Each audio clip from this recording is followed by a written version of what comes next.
Hello, how are you guys today? Doing well, I'm how are fine, you? thank you. Good, I'm good. I'm really excited for what you got for us. Are you guys ready? Yeah, definitely. All right, take it. Whenever you are.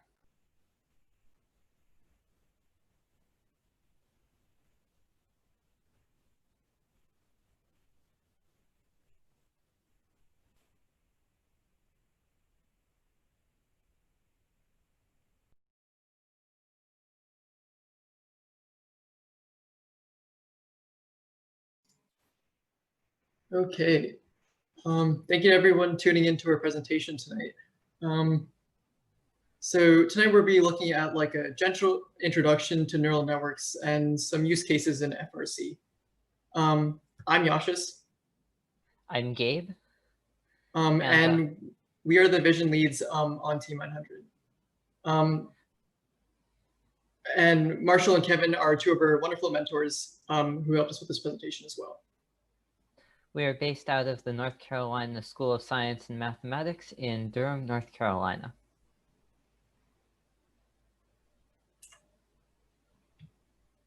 Okay. So tonight we'll be starting with a brief overview of neural networks. So looking at the foundations of neural networks, and then we'll move on to some use cases of neural networks in the FRC world. So we'll be looking at a couple of a good use case, a use case where neural networks are not so much useful, and a unconventional but also effective use case. We'll also end with a sort of machine learning quick start. So we'll try to give some resources to get started with machine learning, as well as a couple of tips and advice from our own experience as well. Yes, we want you to go and try this stuff for yourself. This is a case of, yes, please do try this at home. Yes, definitely. Right. So we're going to start today with just looking at like an overview of neural networks. So we have a little joke down there. We considered taking the brain out of a pigeon, but we concluded that might violate Rule R8. But no, in all seriousness, a neural network is basically just a layer of neurons. So a neural network looks something as it is drawn to the right, where we have layers of neurons, which are basically just nodes in this structure. So we have a layer that's an input layer. We have a couple of hidden layers, and the number of hidden layers is somewhat arbitrary. And then we also have an output layer, which will basically tell us the result of the neural network. To make this a little bit more concrete, one example of what could be a hidden layer, for example, is like, let's say we were trying to classify images, trying to identify what's in an image. Your input layer, you might have one of those neurons for every pixel in your input image. Right. And so going off of that example with when we're talking about images and where every pixel might be a input to a neuron, basically, if we just think of these pixels as going from their values ranging from 0 to 1, where 0 is basically a black pixel and a 1 is a white pixel. So here we're just talking about black and white and binary images. So we basically can think of these nodes also, their values that they hold ranging from 0 to 1. And this would be called their activation. So if their values are closer to 1, that means they're more activated than if their values are closer to 0. And basically in this structure, the values of a node basically flow throughout the entire, they flow through each layer in the network. And individual neurons are connected to neurons in the next layer through a series of edges which have weights assigned to them. So basically that weight will tell how much the output of one neuron affects the activation of the neuron that's connected to in the next layer. And changing the weights is kind of how this is basically how this neural network learns.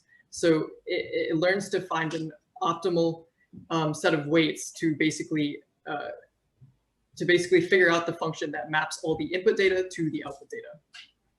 And in order to do this efficiently, like in software, the way this is actually implemented, you don't have some sort of object for each and every one of these neurons in these layers. Instead, it's done with matrix multiplication by these weights between the layers in order to actually implement that.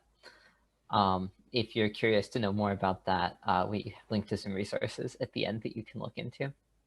Mm-hmm. And basically, just to give a little bit more intuition about neural networks, is this specific type of neural network that you see to the right here is sometimes known as a multi-layer perceptron. So there are a couple different names that you can call each of these like nodes in the neural network. You can call it a neuron, but you can also call it a perceptron. And basically, it's called a multi-layer perceptron because it is composed of different layers of neurons. And I guess you might be thinking, neurons, I've heard that somewhere, and the reason for that is because these structures they're biologically influenced. So they're inspired by the human brain.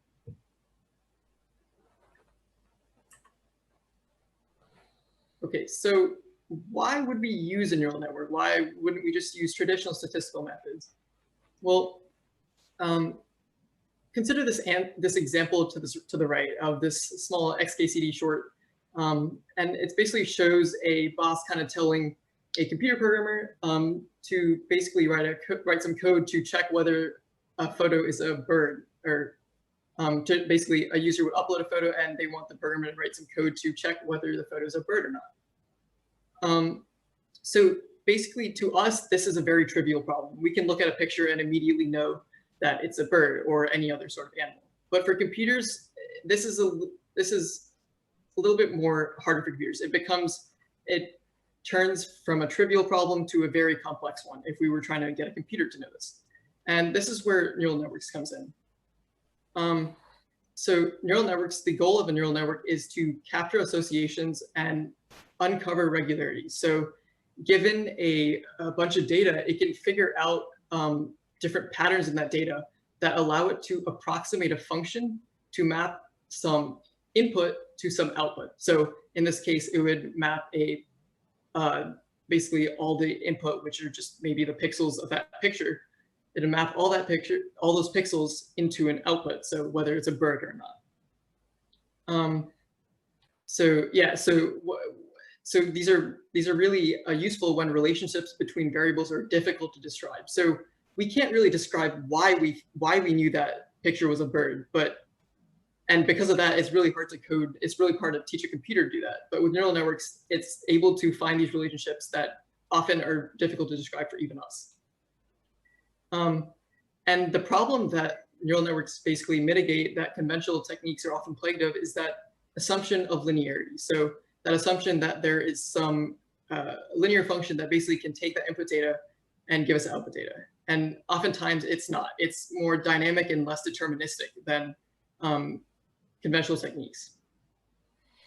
And just to reiterate here, the really powerful thing that a neural network's doing, the thing that allows it to do things like tell you that an image is a bird, is that the tools that we use to create these neural networks allow you to take a bunch of data and sort of computationally pull relationships out of that data rather than having to try to sit down and write a whole bunch of pixel by pixel rules to determine whether an image is a bird.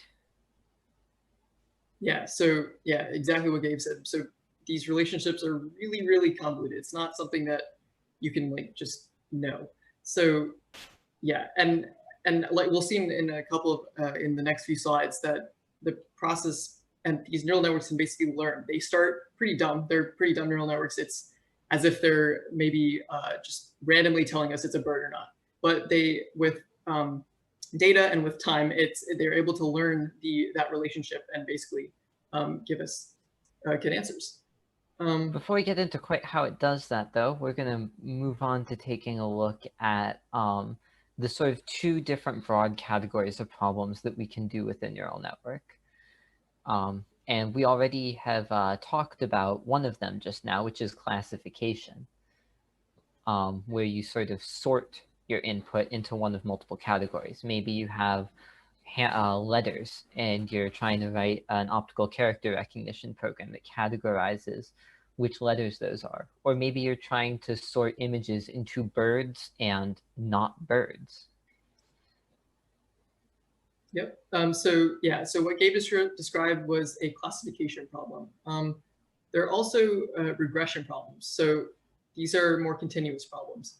It's where the neural network might learn a function to fit a certain data set. So an example of this is weather prediction. So weather predictions are based on, let's say, years and years of previous data. So a regression problem, what it would do is it would take a bunch of data from, let's say, the past year, a bunch of weather data from the past year, and it would use that to fit a function to it. And based on the function, it could predict the weather for, let's say, the next day. And this is sort of illustrated in this diagram to the bottom left, to the bottom right, sorry.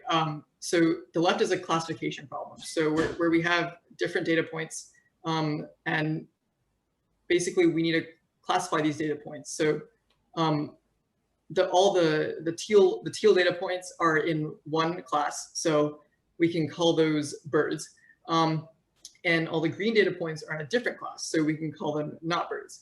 And what a neural network doing a classification problem would do is it would basically find a function to be able to segment this data into the two different classes. So be able to tell where if a point lies below that function, then it would, let's say if we predict this function, and then if a point lies here, the neural network will return that it's a bird.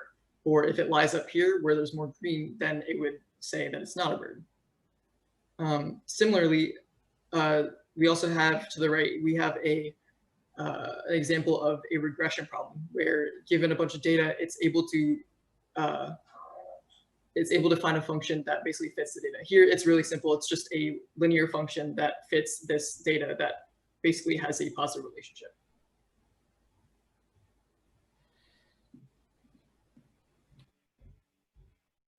Okay. Now let's move on, taking a look at how it actually does that. And we already mentioned that you feed it a whole bunch of data. And I just want to reiterate that again, because that is probably, if you only take away one thing from this presentation, it's that in order to make a neural network actually do anything, you need a lot of data and you need good data. Yeah, so like the first line in this slide says, networks are hungry. They need a lot of data to be able to determine that function that maps the input to the output.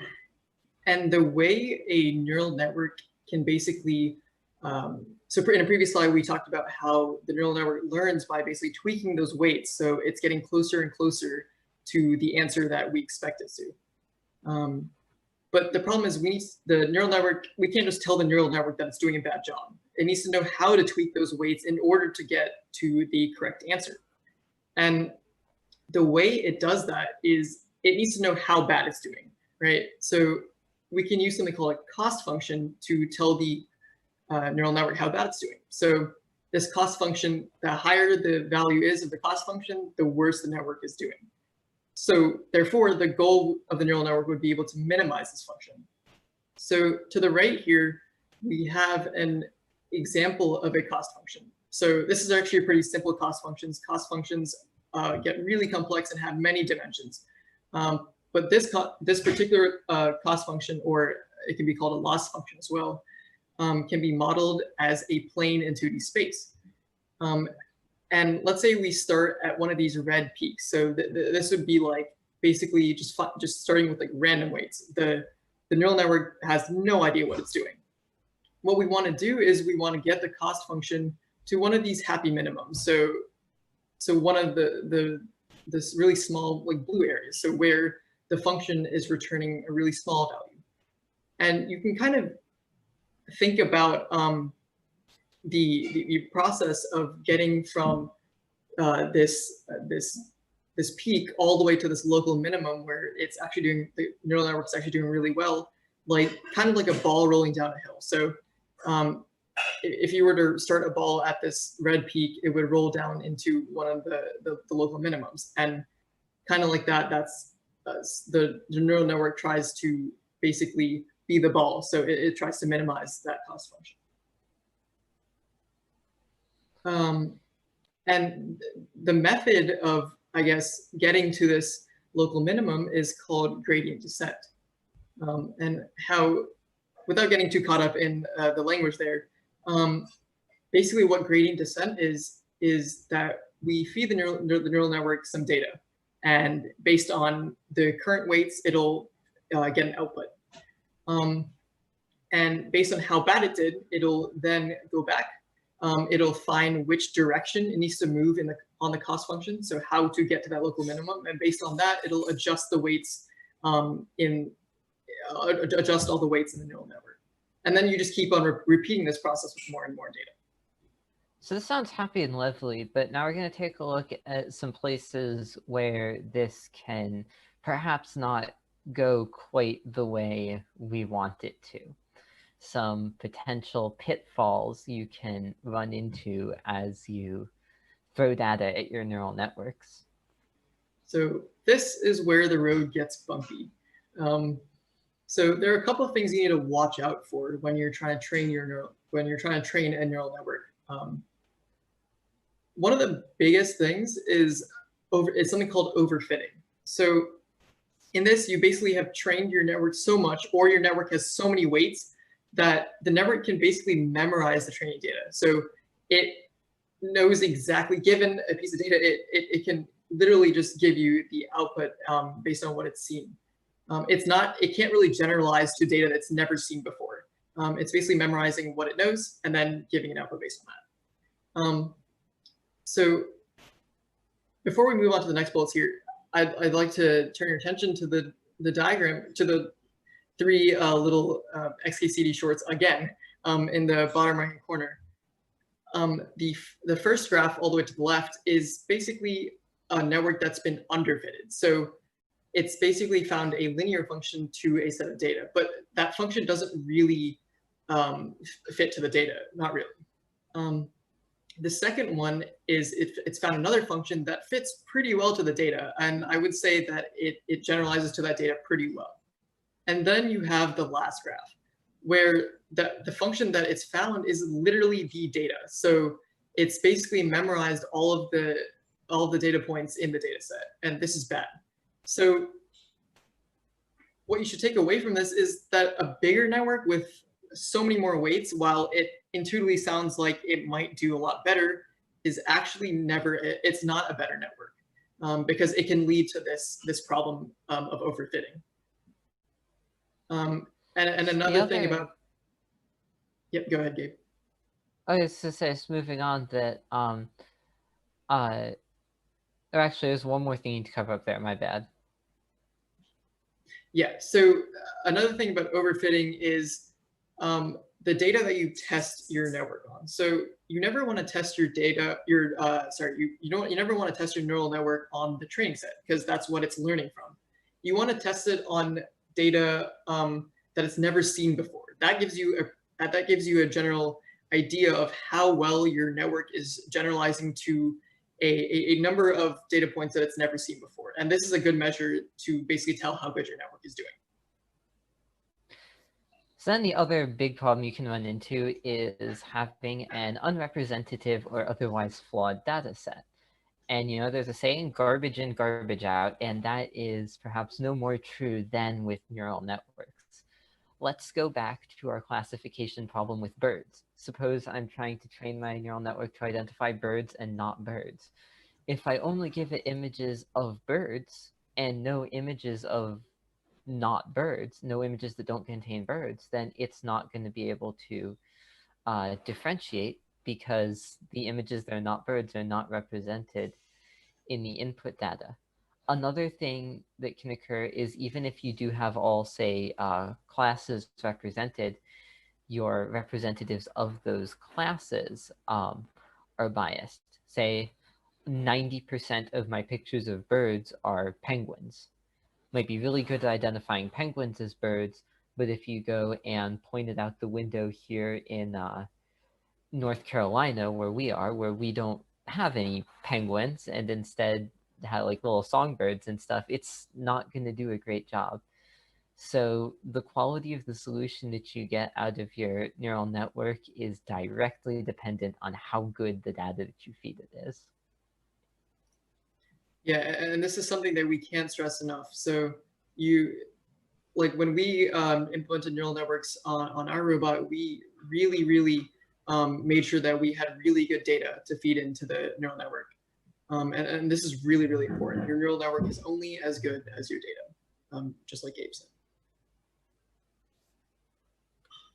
Okay, so now we're going to look at how do I neural network? So we have a couple of tips when implementing neural networks on your own.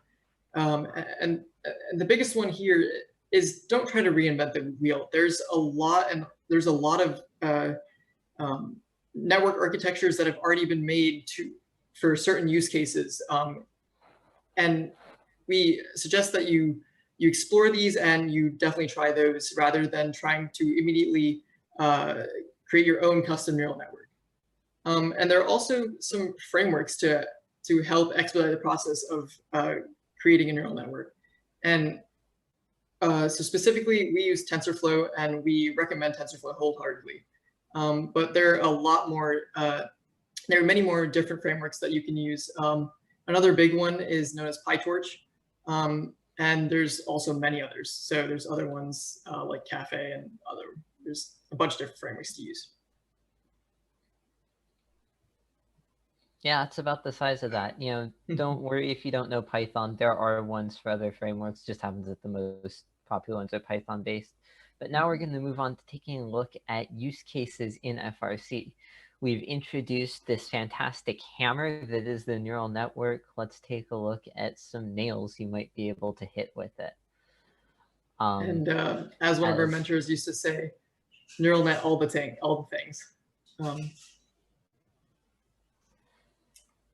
I believe this was specifically in response to a certain neural net project from this season that you'll be finding out more about in just a moment.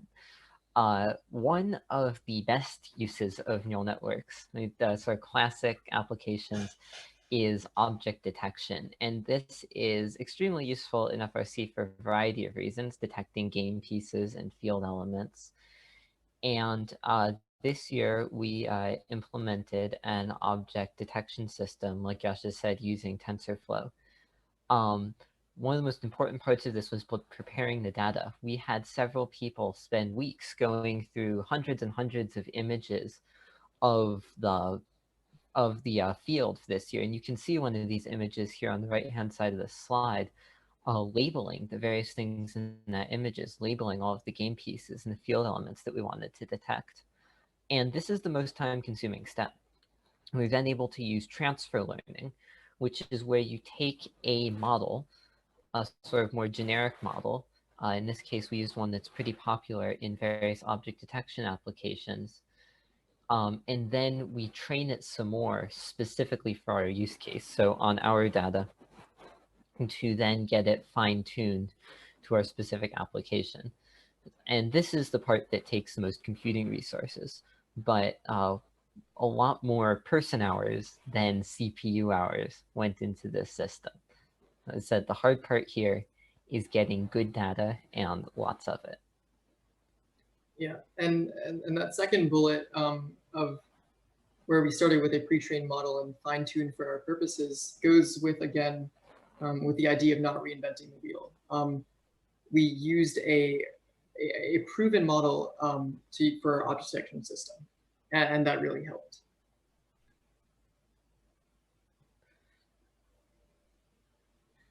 So we have a quick video that shows the result of our object detection system that we would like to show you. So I'm going to try to play that here.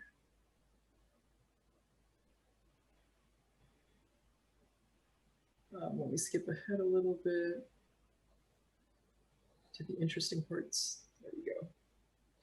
Oh, and it's worth noting, by the way, that this video was published by another team. We did not actually get to play a match this season, but we have been testing our models on video from videos that we've been able to obtain from other teams of the field, as well as actually the intro videos from first.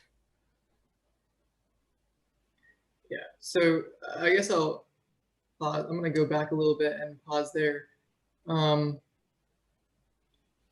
So our specific object detection model was actually trained to analyze an image and basically identify multiple different objects on the field, not just one. So we were able to identify different dynamic objects, such as objects that move, such as the fuel cells, and also some static objects, like the power port and some of the logos on that wall. And we also kind of train our network to look at some things that you wouldn't, necessarily think of a training network to look at. So, for example, this red taped corner and the blue taped corner. That's one of the biggest things, actually, as to why this is a useful thing to do, right? Some of you are probably thinking, well, we've already have the retro tape on the field for identifying stuff. But once you have object detection, it sort of really opens up your possibilities for what it is that you can identify on the field. So now transitioning to what's a case where maybe a neural network is not the right tool for the job. We came across something recently where someone was trying to make use of neural network for processing encoder data from motors, essentially make an odometry system.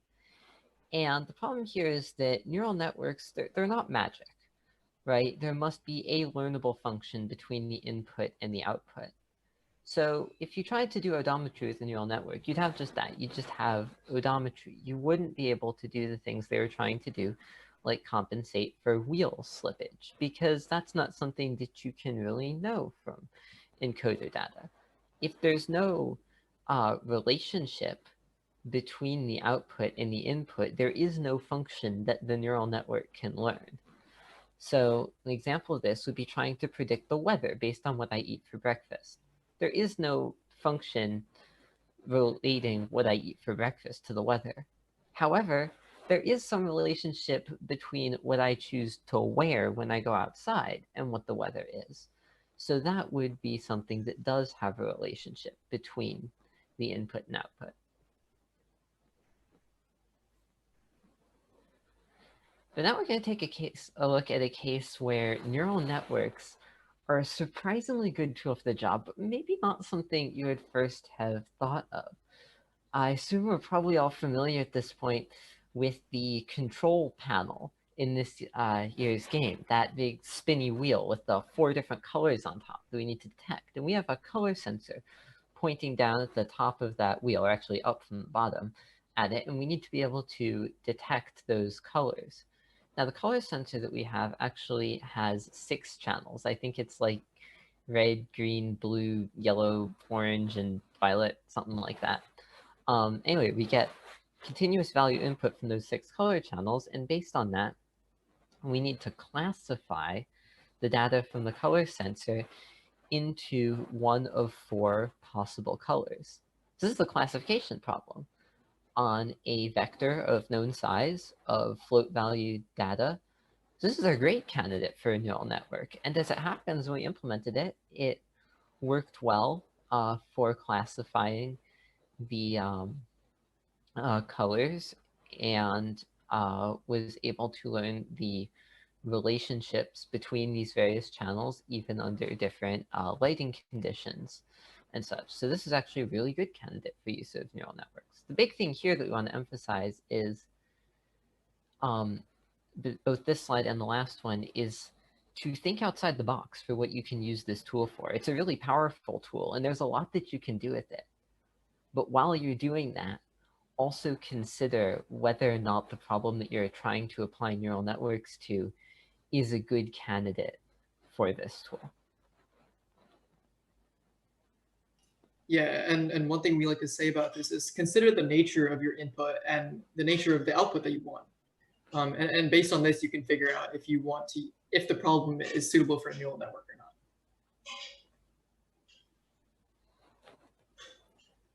So how, go ahead.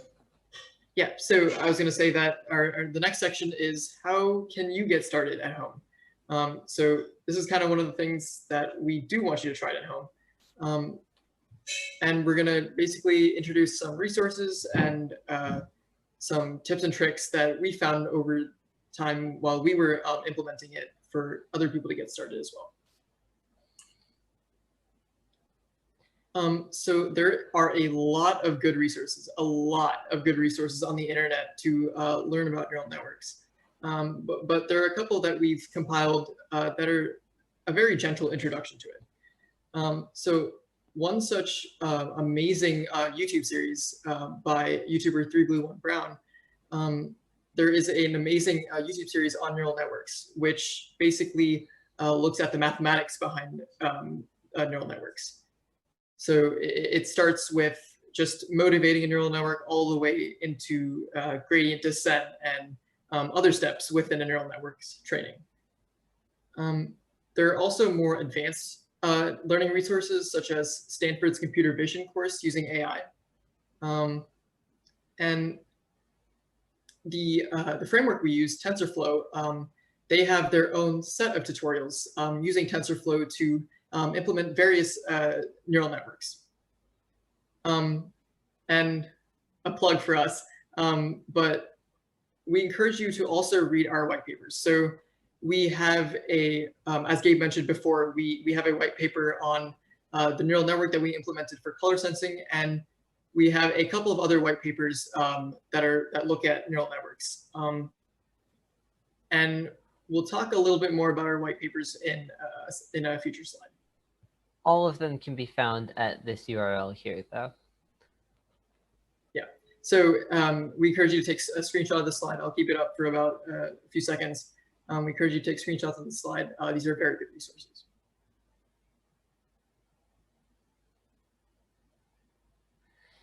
And yeah, so the 3Blue1Brown series, can't recommend that highly enough. It's great if you want to get a sort of introduction to how neural networks function under the hood without feeling like you're drowning in calculus.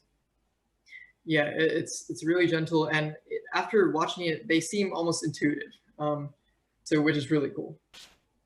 Okay.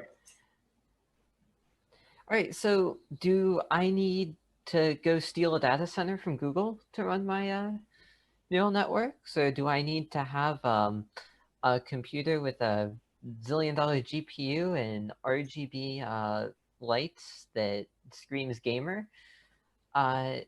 No, we actually managed to run our color sensor neural network for the color sensor on a potato.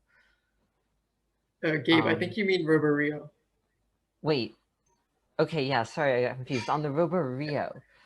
But that said, and that was because, you know, that was a fairly small neural network. There were less than 100 of those weights that we talked about, those connections between neurons in that entire network. And that's because, right, it only had 6 inputs, and it was trying to classify into one of 4 categories. So it was really small. We were able to package it up to run on what I have been informed was RoboRio.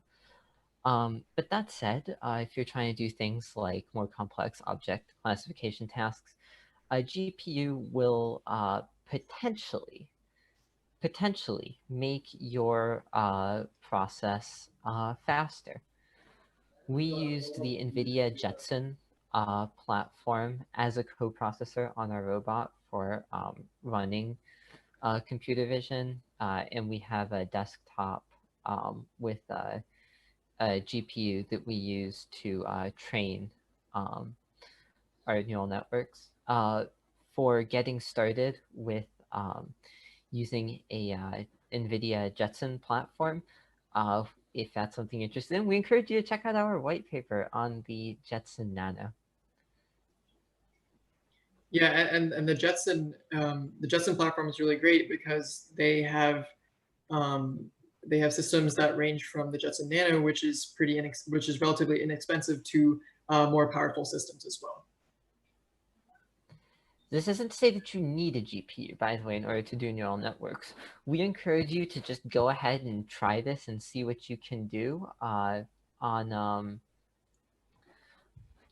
whatever hardware you've got. But if this is hardware that you have access to, it might be worth using.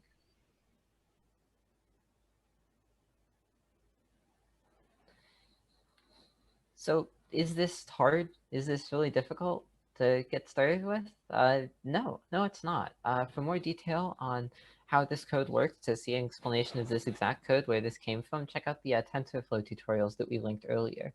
But because these packages, these libraries, such as TensorFlow, kind of abstract away all of the sort of mathematical parts that we talked about earlier, it actually becomes, in this case, more like sort of just kind of putting together those layers, almost like stacking up Legos, that it's this is a classifier for handwritten digits, so a sort of small optical character recognition task in like 20 lines of code, including line wraps and blank lines, or 15 I think we've got here. So it's not difficult to get started with.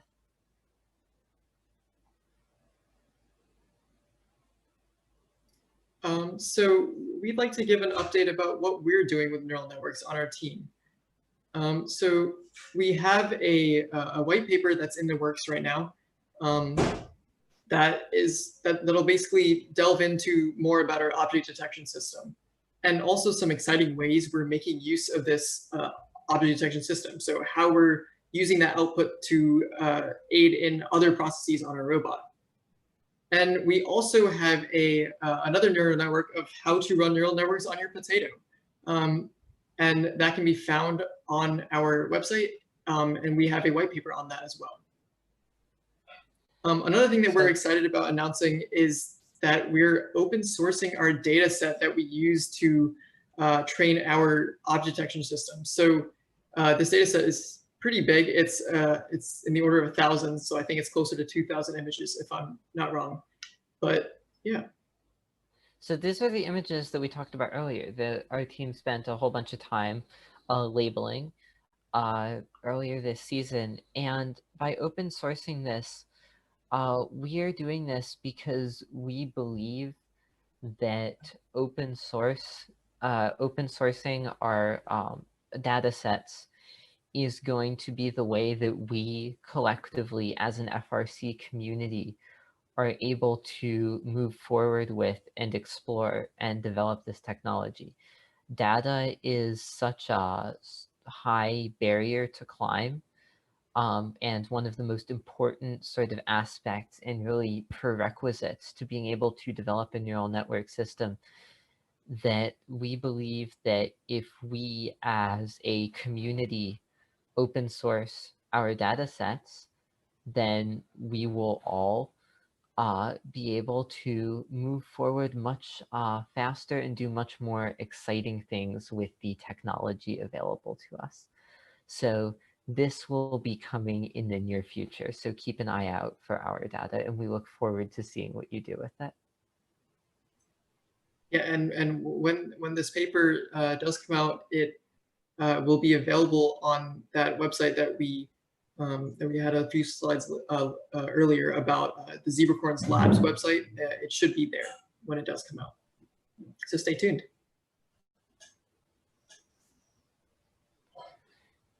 I'd like to thank our sponsors that make what we do possible, particularly the ones that you see here. And also I'd like to give a special shout out to NVIDIA because of the Jetson platform that we mentioned just a few slides ago that enables us to run so much of this stuff on the robot.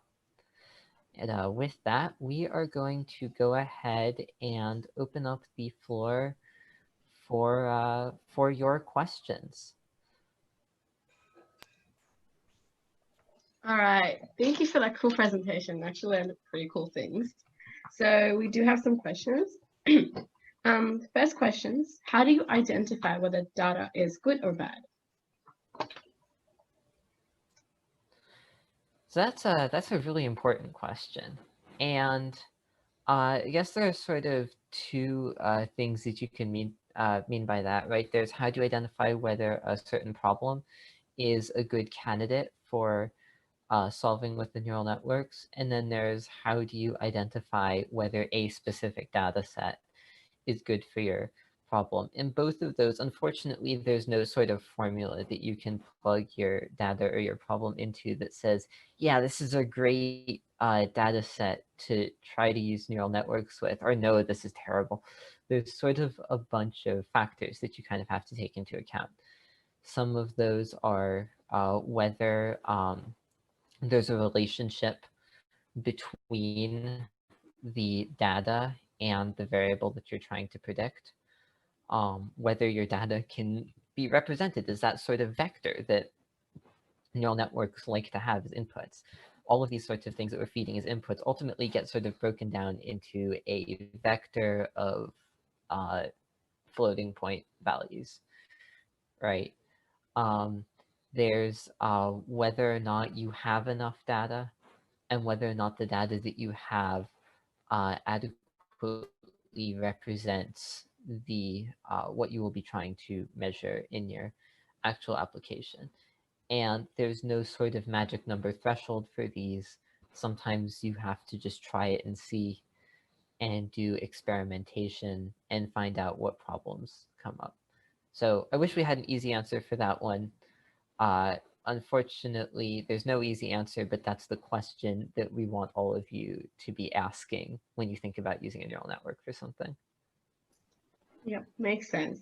Second question, how do you pick network architectures?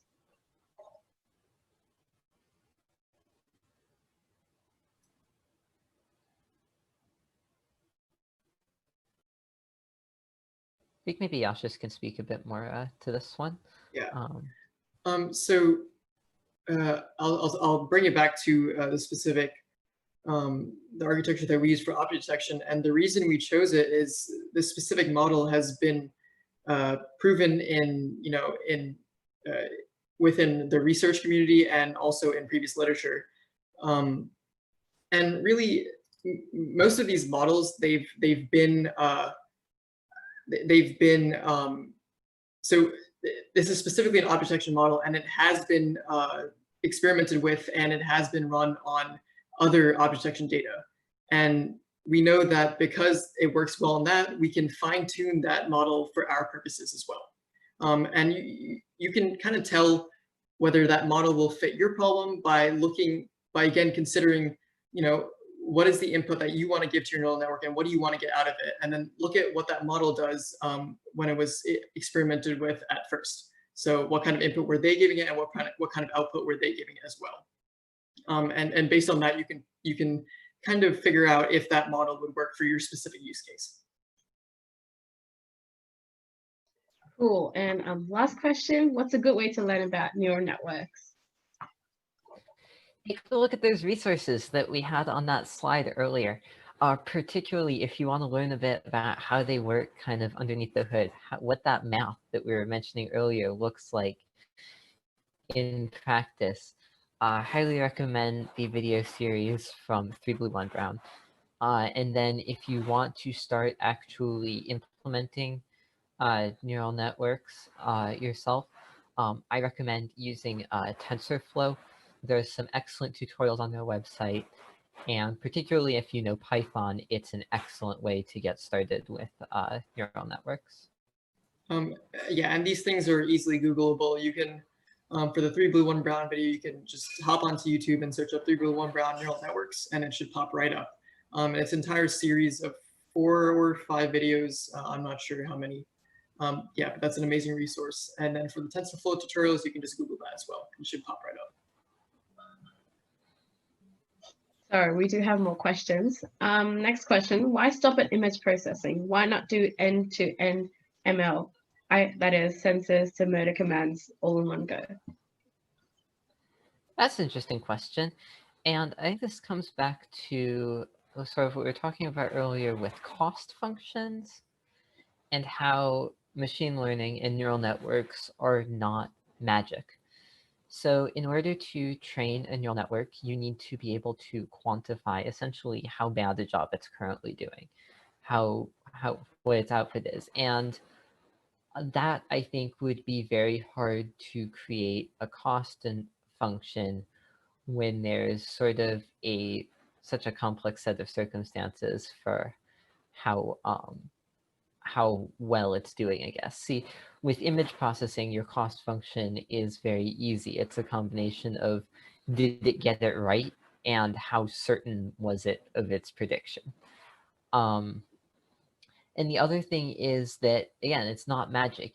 You can, when you have this sort of very complex chain of events between sensors and the various decisions that need to be made, because at that point, you're not just factoring in the behavior of the motors based on the sensor inputs. If you're trying to create something that will make the motor outputs to win a game, you're having to essentially be training it in strategy and the rules at the same time. And you end up with such a complex chain of causality that it's not really possible for it to come up with, to sort of even make any headway on pulling that function out between the input and the output.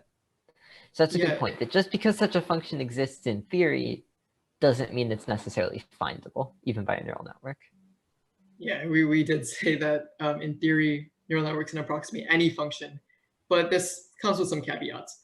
And if you're interested, while neural networks specifically can't, cater to that task that Gabe was saying about, making decisions to win a game, there are other branches of machine learning and artificial intelligence that do cater to this part. Specifically reinforcement learning and other branches that they're cool, but they're beyond the scope of this presentation. All right, so next question. How much data is enough for a training set? Slightly more than however much you have. You want to have as much data as you can. In all seriousness, that's really hard to know beforehand. You try to get however much you can and use as much as you can, and then see if it works. And if it seems like you're having problems with overfitting or an unrepresentative sample, you try to get your hands on some more data. Yep, more data is always better. Yep. And last question, what's the future of neural networks on FRC?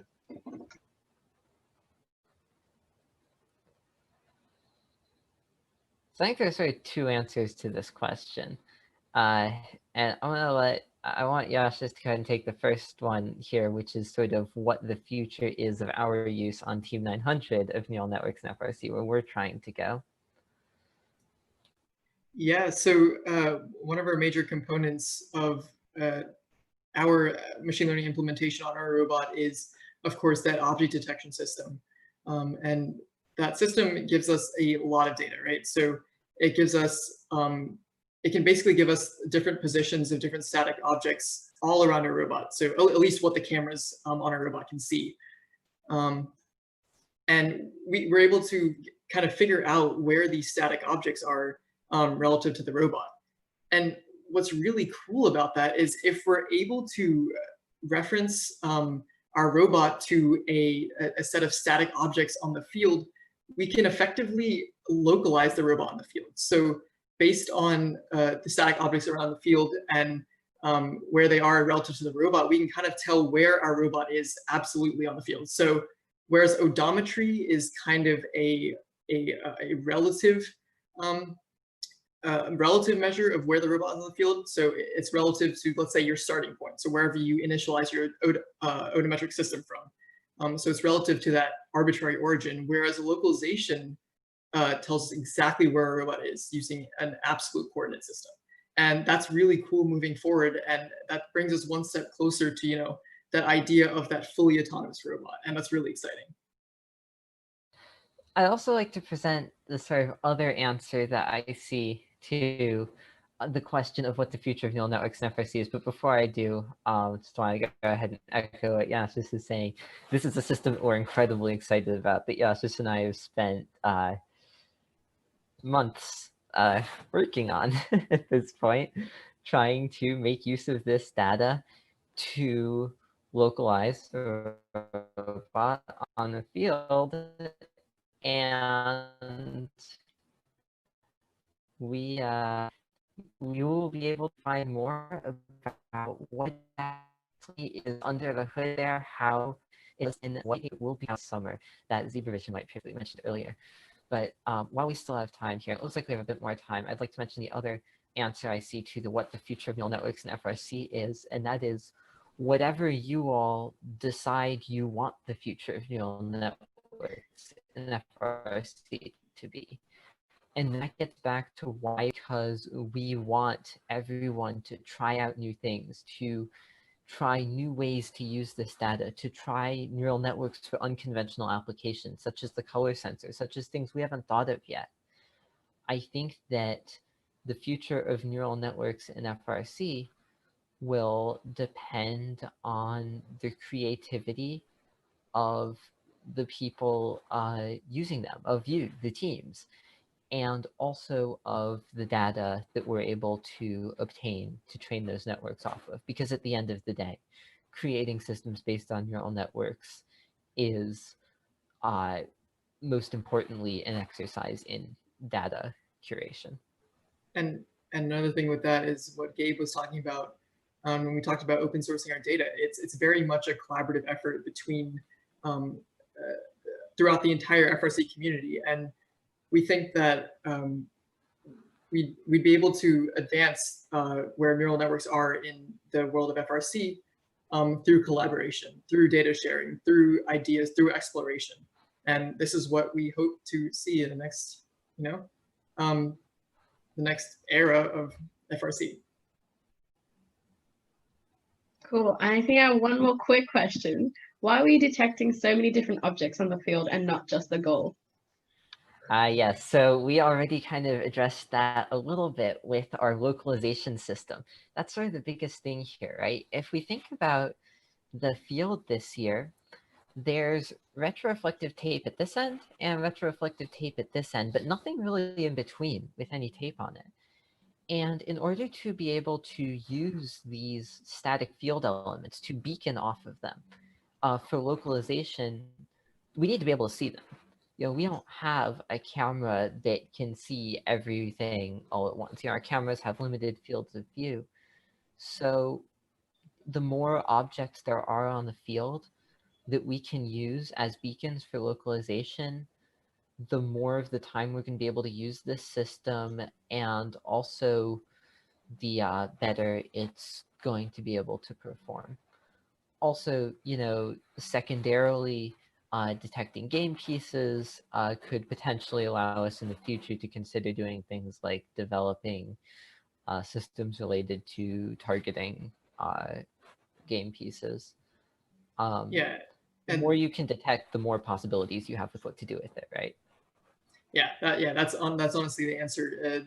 We chose to detect so many things because it opens up doors, and we can use that plethora of data that we're getting from the network in many different ways. And that's why we also chose to look at static elements such as logos and goals and stuff like that, and also tape targets. And we also looked at dynamic things on the field, such as other robots and fuel cells rolling around, because we can use both of these types of data in different ways. All right. One more question. What types of augmentations are you guys using?